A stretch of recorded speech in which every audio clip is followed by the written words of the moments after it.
Может быть, есть у вас новогодние традиции в семье? Каждый год мы собираемся дома у сестры.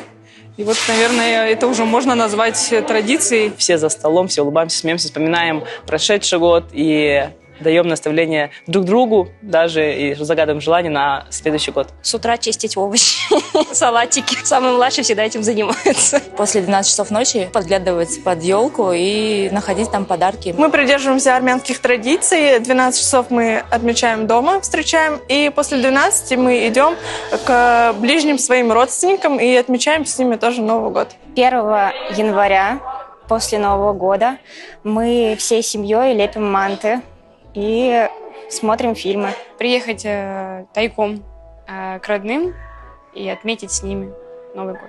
Все дяди, тети, все близкие собираемся вместе, дружно зажигаем бенгальские огонечки, фейерверки. Новогодние традиции, наверное, просто прийти с родителями к кому-то из родственников. Вот и все.